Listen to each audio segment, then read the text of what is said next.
नैहर में होरी लाज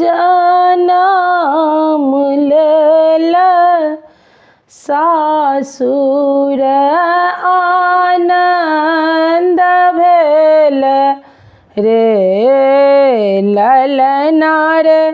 तीन भुवन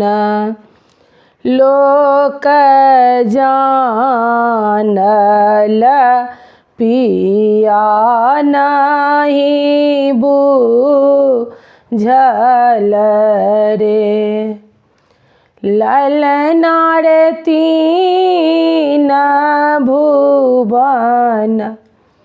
लोक जानल पिया नहीं बुझल रे 12 बरख पर पिया आयल धानी के पुकारल रे ललना रे धानी भेली हृदय कठोर की धानी नहीं बाजथी रे ललना रे धानी भेली हृदय कठोर की धानी नहीं बाजथी रे घर पछुआरबा में सोना राखी तू ही मोरा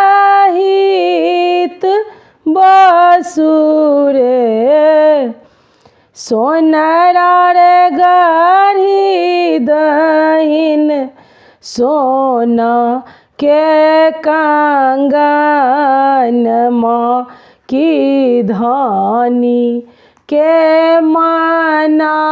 मनाएब रे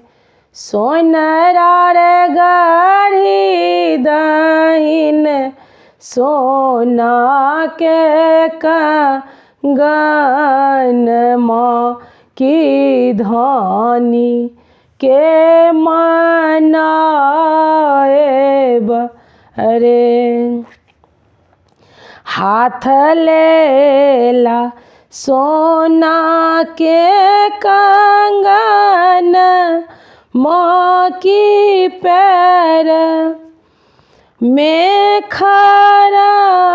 मुआ रे ललना रे चली भेला धानी के हवेलिया की धानी के मनावे